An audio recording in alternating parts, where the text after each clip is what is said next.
मेरे प्यारे साथियों, आप सभी का हमारे फिटर फाइटर चैनल में बहुत बहुत स्वागत है। जैसा कि हमारा चैनल जो फिटर फाइटर है समय समय पर आईटीआई के अप्रेंटिस एग्ज़ाम से रिलेटेड और आईटीआई के गवर्नमेंट जॉब से रिलेटेड क्वेश्चन बनाता रहता है। तो इसी से रिलेटेड आज भी हम एक वीडियो बनाने वाले हैं। जो ये वीडियो में हम बताएंगे वह क्वेश्चन आईटीआई के अप्रेंटिसशिप एग्ज़ाम के लिए वेरी वेरी मोस्ट है। इसके साथ साथ आईटीआई के जो गवर्नमेंट जॉब होते हैं जिससे हम टेक्नीशियन कहते हैं, कहीं कहीं पे उसको आर्टिजन भी कहा जाता है, कहीं कहीं पे टेक्नीशियन भी कहा जाता है।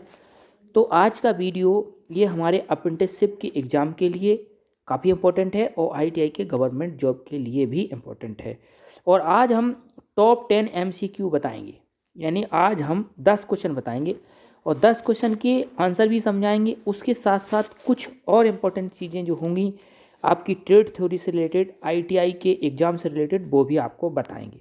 तो यदि आप नए हों चैनल पर तो चैनल फिटर फाइटर इसको ज़रूर सब्सक्राइब करें और वीडियो को देखें। और वीडियो के देखने के बाद आप कमेंट ज़रूर करें। आपको वीडियो अच्छा लगे, क्वेश्चन अच्छे लगें तो भी कमेंट करें, और यदि आपको वीडियो अच्छा ना लगे तो भी कमेंट करें, क्योंकि कमेंट करने से हमें पता चलता है कि वीडियो हम अच्छा बना रहे हैं या ख़राब बना रहे हैं, या उसमें क्या सुधार किया जा सकता है, ये सब आप लोग बता सकते हैं। तो हम चलिए शुरू करते हैं आपको क्वेश्चन समझाना। आप क्वेश्चन को समझिएगा। चल पहले क्वेश्चन पे हम पहुंच चलते हैं। ये आपकी स्क्रीन पर आपको सामने क्वेश्चन दिख रहा होगा। क्वेश्चन नंबर 1, लकड़ी के कार्य को क्या कहते हैं? जो लकड़ी में जो मिस्त्री कार्य करता है, देखिए मिस्त्री कई लोहे में भी कार्य करते हैं, कहीं एल्युमिनियम में कार्य करते हैं, कोई लकड़ी में कार्य करता है, कोई प्लास्टिक में कार्य करता है।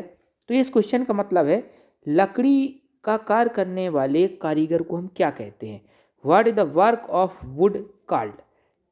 यानी जो वुड पर कार्य करते हैं उन्हें क्या कहते हैं? तो इसका करेक्ट आंसर जो होगा वो होगा टिम्बर वर्क। इसका करेक्ट आंसर होगा सी।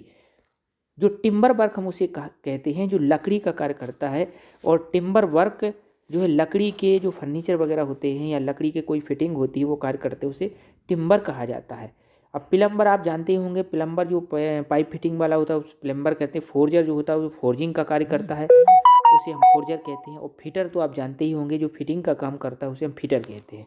यानी इस क्वेश्चंस के द्वारा आप एक क्वेश्चन नहीं, आप 4 क्वेश्चन सीख गए हैं, जैसे प्लम्बर, फिटर, टिम्बर और फोर्जर। तो आपको इस क्वेश्चन में केवल ये याद नहीं रखना है कि टिम्बर जो होता है वो लकड़ी का होता है। आपको इस क्वेश्चन से 3-4 चीज़ों को ध्यान रखना है कि प्लम्बर पाइप वाला होता है, फिटर फिटिंग वाला होता है, टिम्बर लकड़ी वाला होता है, और फोर्जर लोहे को गर्म करके जो आकार बनाया जाता है उसे हम फोर्जर करते हैं या फोर्जिंग कहते हैं। तो अपन 10 क्वेश्चन हल करेंगे तो 10 के साथ आपको 30 से 40 क्वेश्चन याद हो जाएंगे। इसका लाइव प्रूफ हम अभी आगे इसी क्वेश्चंस को पढ़कर बीच बीच में देते जाएंगे। और यदि आप इन सारे क्वेश्चंस को सीख लेंगे तो आपका 100% कहीं ना कहीं सिलेक्शन हो जाएगा, चाहे आप अप्रेंटिस की कोशिश कर रहे हो और चाहे आप आईटीआई के गवर्नमेंट जॉब की कोशिश कर रहे हो। अगला क्वेश्चन है, पैकिंग कार में किस लकड़ी का प्रयोग किया जाता है? जो हम लकड़ी के पटिए के द्वारा जो बॉक्स बनाते हैं, किसी सामान को एक जगह से दूसरी जगह भेजा जाता है, तो लकड़ी का पैकिंग कार्य होता है। आप लोगों ने देखा होगा फैक्ट्री में जो जॉब बनता है, जो मशीन बनती है या मोटर बनती है, उसको लकड़ी के पैकिंग में बंद किया जाता है। इसका इंग्लिश में हम पढ़ देते हैं, which would is used for packing work.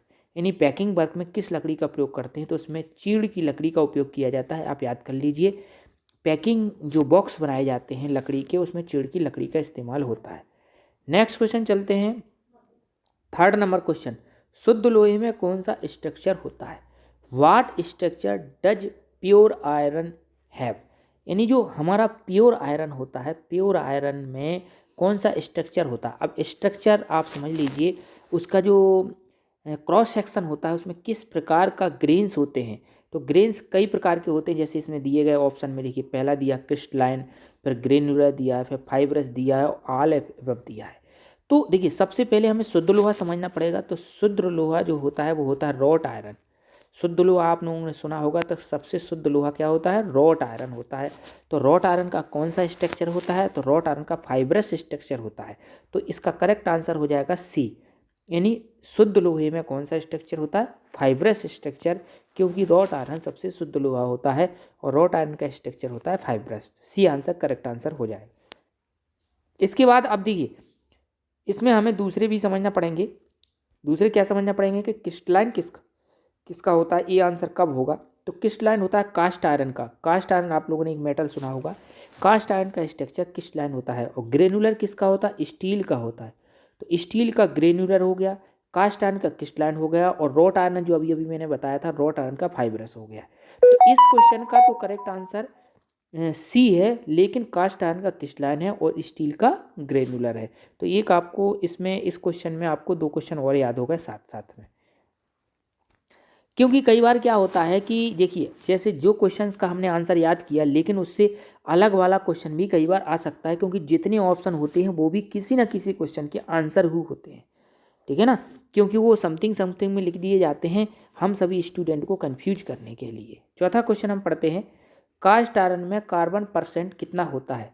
What is a carbon percent in cast iron. तो अभी अभी मैंने बताया था, कास्ट आयरन का एक नाम लिया था, आप लोगों को याद हो गया होगा, इसे हम CI कहते हैं। तो कास्ट आयरन में कार्बन की मात्रा जो होती है वो 2 से 4% होती है। तो इसका करेक्ट आंसर हो जाएगा बी। अब इसमें देखिए और ऑप्शन भी दिए गए हैं, जैसे सी ऑप्शन में दिया गया है, इसका सी ऑप्शन दिया गया मोर देन 4%। तो हमारा एक पिग आयरन होता है, आप लोगों ने सुना होगा, सबसे गंदा लोहा होता है जो पिग आयरन कहते हैं हम जिसे। तो पिग आयरन में कार्बन की मात्रा होती है मोर देन 4% होती है। ये भी कई बार एग्जाम में आ चुका कि सबसे गंदा लोहा कौन सा होता है, उसे हम पिग आयरन कहते हैं। पिग शब्द से आप समझ जाना, जैसे पिग जो जानवर होता है सबसे गंदा होता है, तो उसे हम पिग से समझ जाएंगे कि जो सबसे गंदा लोहा होगा, सबसे रफ लोहा होगा। ये कई बार इसरो के एग्जाम में या DRDO के एग्जाम में, ऑर्डिनेंस फैक्ट्री के एग्जाम में कई बार आ चुका है कि सबसे गंदा लोहा कौन सा होता है, तो उसे हम पिग आयरन कहते हैं। इसमें कार्बन का परसेंट मोर देन 4% होता है। कास्ट आयरन में मैंने अभी बता ही दिया है कि इसका करेक्ट आंसर कितना है, बी है, 2 से 4%। अब 1 से 2% कार्बन किस में होता है, देखिए 1 से 2% जितने हमारे स्टील होते हैं नॉर्मल, जैसे मीडियम कार्बन स्टील को मिला करके जो बनाते हैं हम, जैसे कास्ट आयरन के ऊपर वाले में अगर हम चले जाएंगे, जैसे हाई कार्बन स्टील होता है।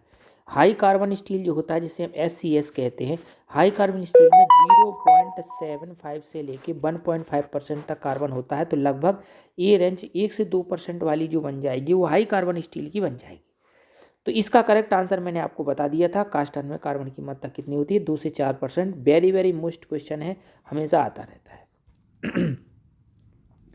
इसके बाद 5th नंबर क्वेश्चन है, किस लोहे को पीटा जा सकता है लेकिन ढाला नहीं जा सकता है। Which iron can be forged. अभी फोर्ज शब्द को समझना। Which iron can be forged but can not be moulded. यानी उसको गर्म करके निहाई पर रखकर पीट पीट कर फैला सकते हैं, लेकिन उसको हम सांचे में नहीं डाल सकते हैं। अब पीट पीट के फैलाने के लिए उसके अंदर गर्म करने पर उसके अंदर मेलेबिलिटी का गुण होना चाहिए, क्योंकि फोर्जिंग हम उसी चीज़ की कर सकते हैं जिसके अंदर मेलेबिलिटी होती है। गर्म होने पर उसको प्लास्टिक अवस्था में होना चाहिए। तो ऐसा कौन सा होता है, तो ऐसा होता है रॉट आयरन। तो इसका सी आंसर करेक्ट आंसर हो जाएगा, क्योंकि जो रॉट आयरन होता है वो गर्म होने पर लाल हो जाता है, तो उसको हम जब हथौड़ा मारेंगे तो वो फैलता है रॉट आयरन। अगर इसी में हम कास्ट आयरन की बात करेंगे तो कास्ट आयरन बिल्कुल भी नहीं फैलता है, कास्ट आयरन ब्रिटल होता है, टूट जाता है। पिग आयरन की हम फोर्जिंग नहीं कर सकते क्योंकि इसमें भी ये ब्रिटलनेस का गुण होता है। स्टील की हम कर सकते हैं, अब देखिए, लेकिन स्टील से बेस्ट जो आंसर होगा, मोस्ट आंसर होगा, वो होता है रॉट आयरन, क्योंकि रॉट आयरन में मेलेबिलिटी की प्रॉपर्टी भरपूर मात्रा में होती है।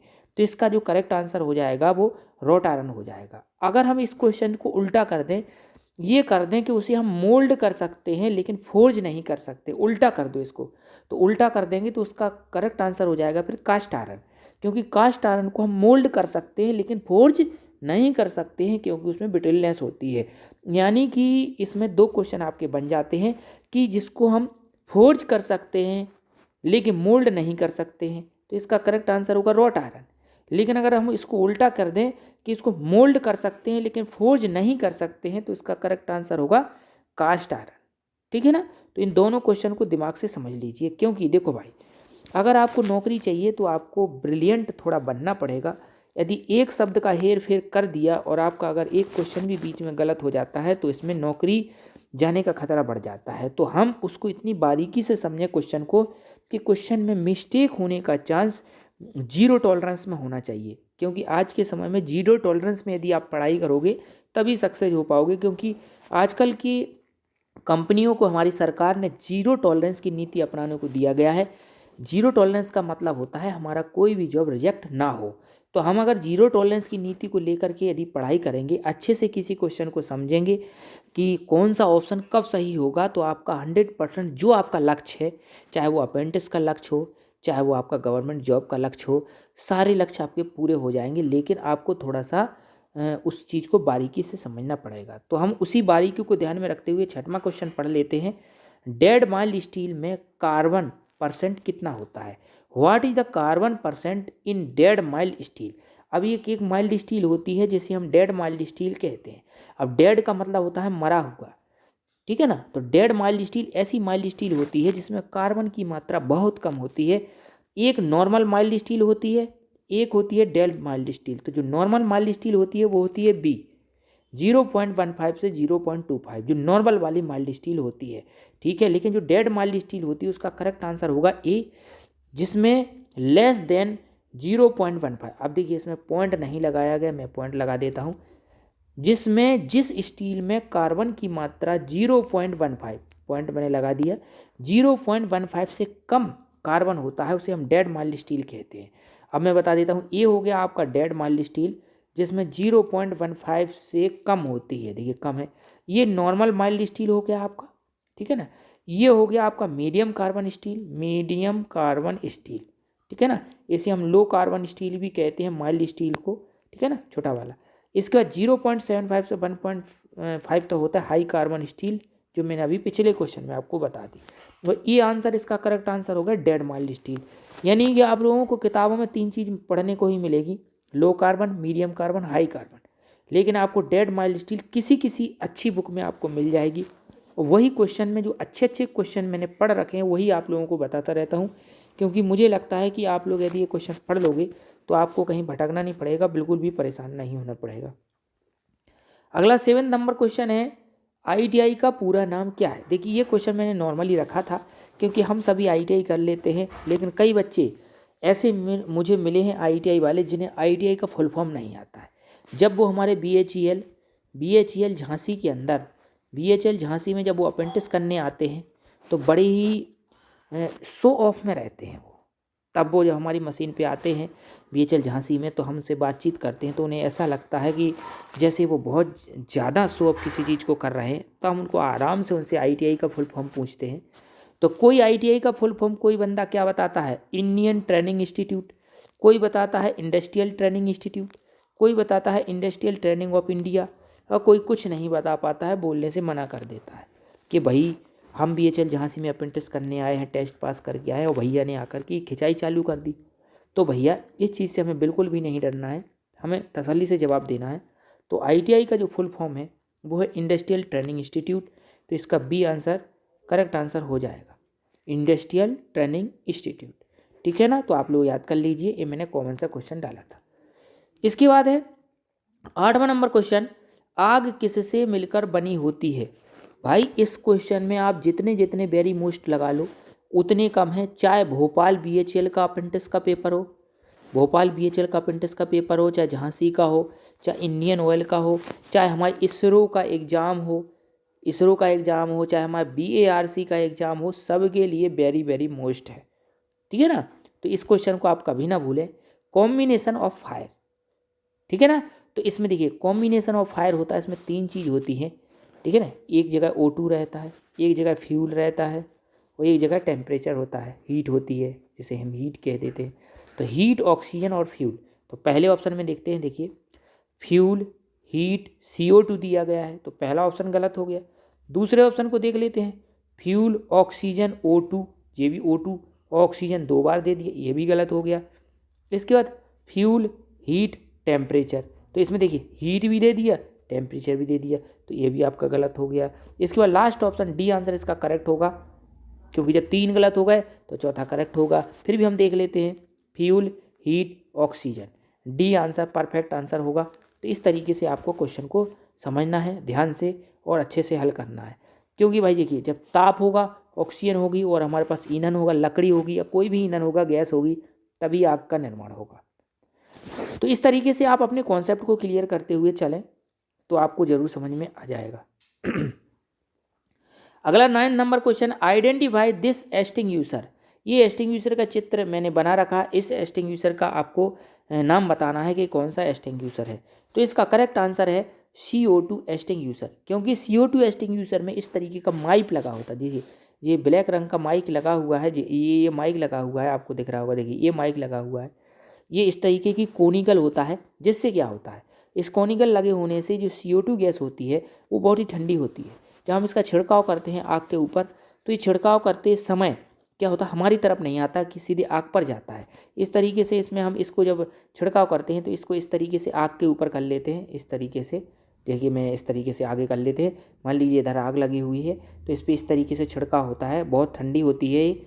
मैंने इसका उपयोग एक बार अप्रेंटिस जब मैं कर रहा था तो BHL झांसी में इसका उपयोग मैंने एक बार करने का मुझे मौका मिला था, मैंने इसका उपयोग किया था। तो ये बहुत ही ठंडी होती है, ये जम जाती है तो इसको सीधे आगे आग पर ले जाने के लिए आगे माइक जैसा लगा देते हैं, जिस तरीके से हम आवाज़ के लिए माइक लगाते हैं। तो ये ब्लैक रंग का होता है। ऐसा किसी भी एक्सटिंग्विशर में नहीं होता है, केवल CO2 टाइप में ही होता है। अब आगे इन एक्सटिंग्विशर की डिज़ाइन आपकी बुक में बनी हुई है, उनको देख लेना। मैंने जो डिफरेंट डिज़ाइन थी वो आपको सिखा दी। CO2 में ये ब्लैक रंग का एक प्लास्टिक का माइक लगा होता है। अगला लास्ट क्वेश्चन आज का, लाल रंग के बॉर्डर में कौन सा सेफ्टी साइन बनाया जाता है? Which safety sign are made in the red colour, यानी रेड कलर का कौन सा जिसका इस तरीके से हो, रेड कलर के बॉर्डर में कौन सा? तो रेड कलर के बॉर्डर में एक ही साइन होता है। लाल रंग से इंसान को डराया जाता है। लाल रंग से इंसान को क्या करते हैं, डराते हैं।